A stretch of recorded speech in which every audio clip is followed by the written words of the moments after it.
की अयोध्या में हुई कैबिनेट बैठक में कुल 14 प्रस्तावों को मंजूरी मिली है, जिसमें अयोध्या के सभी मेलों को प्रांतीयकरण करने के प्रस्ताव को भी शामिल किया गया है। सीएम योगी की अयोध्या में हुई कैबिनेट में इनलैंड वाटरवे प्राधिकरण के गठन के संबंध में प्रस्ताव को मंजूरी मिल गई है। साथ ही अयोध्या में श्री राम जन्मभूमि तीर्थ विकास परिषद के गठन को भी मंजूरी मिली है। वहीं प्रदेश में महिला स्वयंसेवी समूहों को उनके ही ब्लॉक में प्लांट लगाने के संबंध में प्रस्ताव को मंजूरी मिली है।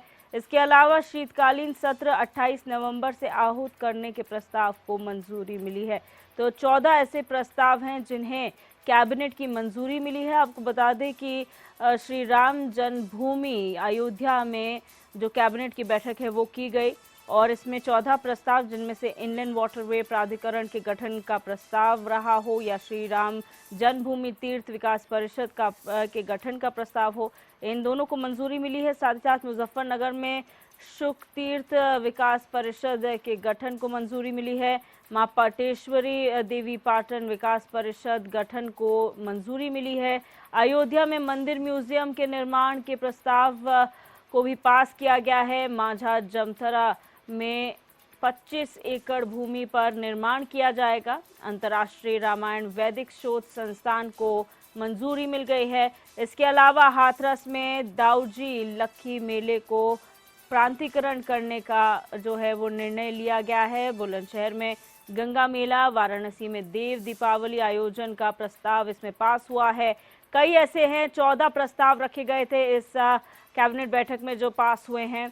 इसके अलावा आपको बता दें, महिला स्वयंसेवी समूहों को उनके ही ब्लॉक में प्लांट लगाने की मंजूरी भी इस कैबिनेट में दी गई है। ड्रोन पॉलिसी को भी मंजूरी मिली है।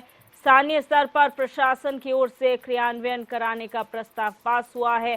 वहीं शीतकालीन सत्र की बात की जाए, उत्तर प्रदेश विधानसभा का शीतकालीन सत्र 28 नवंबर से आहूत करने के प्रस्ताव को मंजूरी मिल गई है।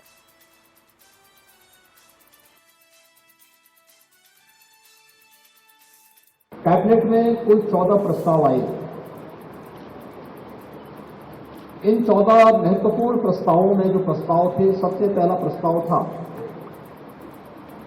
उत्तर प्रदेश के अंदर पहली बार इनलैंड वाटरवे अथॉरिटी का गठन, यानी उत्तर प्रदेश अंतर्देशीय राजमार्ग प्राधिकरण के गठन का एक प्रस्ताव है।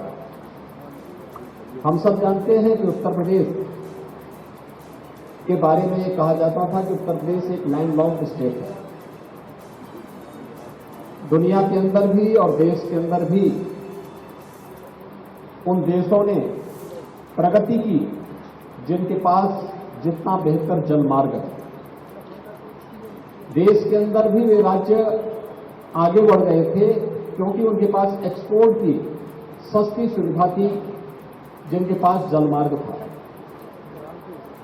हम सब आभारी हैं प्रधानमंत्री मोदी जी के कि उन्होंने देश का पहला इनलैंड वाटरवे वाराणसी से हल्दिया के बीच में प्रारंभ किया और आज सफलतापूर्वक संचालित हो रहा है।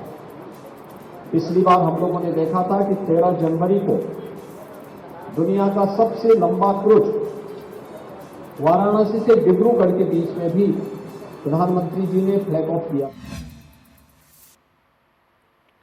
और जय त्रिपाठी हमारे संवाददाता हमारे साथ इसी खबर पर जुड़ चुके हैं। जय, जानकारी चाहेंगे। पहले तो अयोध्या में कैबिनेट बैठक हुई है, इसके पीछे कोई खास वजह?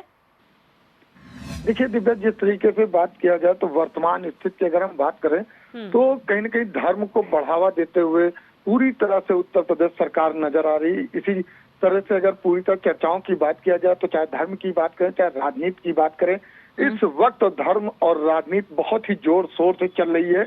वहीं अगर हम अयोध्या की बात करें तो अयोध्या में भव्य राम मंदिर का निर्माण चल रहा है और जिसको लेकर 22 जनवरी को वहां पर कहीं न कहीं रामलला विराजमान होंगे। तो इन सब चीजों को लेकर साथ ही साथ आपको बता दें कि वहां पर 21 लाख दीपदान का आयोजन किया गया, तो उसको देखने कहीं कहीं मुख्यमंत्री योगी आदित्यनाथ पहुंचे थे और हनुमानगढ़ी में भी दर्शन किया। वहीं आपको बता दें कि उन्होंने एक अपनी अध्यक्षता में एक अहम बैठक की और बैठक में लगातार बात किया जाए तो उनके साथ साथ कई विशिष्ट लोग और कई अधिकारी मौजूद रहे और जहां पर बैठक में लगातार आपको बता दें 14 प्रस्ताव कहीं न कहीं रखे गए थे और उनको लगातार जो माना गया कि जो जो जो जरूरी है उन पर कहीं ना कहीं मंजूरी भी मिलती हुई नजर आ रही थी। आपको बता दें कि लगातार जिस तरीके से बात करें तो पूरी तरह से कहीं न कहीं उत्तर प्रदेश में विकास की गंगा बहाने का पूरा काम किया जा रहा है।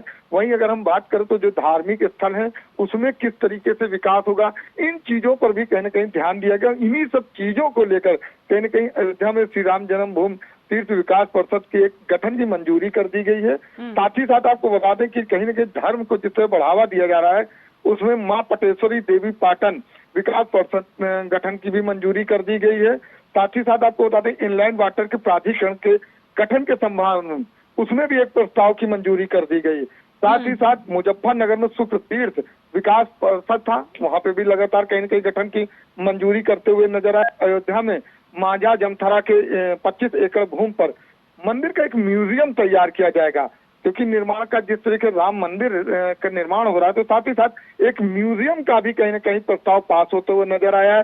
साथ ही साथ अयोध्या में शोध संस्थान के अंतरराष्ट्रीय रामायण वैदिक शोध संस्थान के रूप में विस्तारित करके स्थापित करने की भी एक मंजूरी दी गई, क्योंकि जब जो लोग कहीं न कहीं वहां पहुंचेंगे तो अयोध्या का भव्य दर्शन करते हुए नजर आएंगे, तो साथ में वहां किन किन चीजों की विशेषता है उस पर कहीं न कहीं मंजूरी लगती हुई नजर आई है। तो वहीं अगर बात करें दिव्या तो हाथरस के दाऊजी लक्की मेला में और बुलंदशहर गंगा मेला, प्रदेश महिला स्वामीकरण, ड्रोन पॉलिसी को लेकर कहीं न कहीं राज्य स्तर नियमावली को लेकर प्रशासन के क्रियान्वयन को का प्रस्ताव को लेकर, साथ ही सबसे बड़ी बात कि शीतकालीन सत्र 28 नवंबर से आहूत होने जा रहा है, उसमें लगातार प्रस्ताव की मंजूरी है। अनुपूरक बजट के संबंध में कहीं न कहीं पूरी तरह तो अगर बात की जाए तो 14 के 14 जो प्रस्ताव रखे थे उनको कहीं न कहीं मंजूरी मिलती हुई नजर आ रही है और इस पर जल्द से जल्द कहीं न कहीं पूरी तरह से कार्य होता हुआ भी नजर आएगा। बिल्कुल जय, और यहाँ पर जो 28 नवंबर से शीतकालीन सत्र आहूत होने की बात कही गई है, उसकी क्या तैयारियां हैं? कितने लंबे समय के लिए ये सत्र रखा जाएगा और क्या मुख्य बिंदु होंगे सत्र में?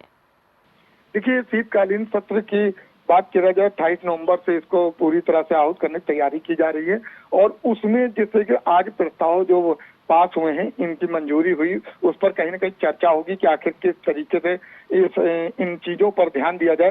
साथ ही साथ विकास की बात करें तो लगातार उत्तर प्रदेश में जिस तरीके से विकास की बात की जा रही तो उसको लेकर कहीं न कहीं उस शीतकालीन सत्र में चर्चा की जाएगी। साथ ही साथ अगर हम बात करें तो लगातार युवाओं को बढ़ाने की जिस तरीके मुख्यमंत्री योगी आदित्यनाथ कार्य करते नजर आए, उसको लेकर भी कहीं न कहीं उस प्रस्ताव में बात करता हुआ नजर आएगा शीतकालीन सत्र में।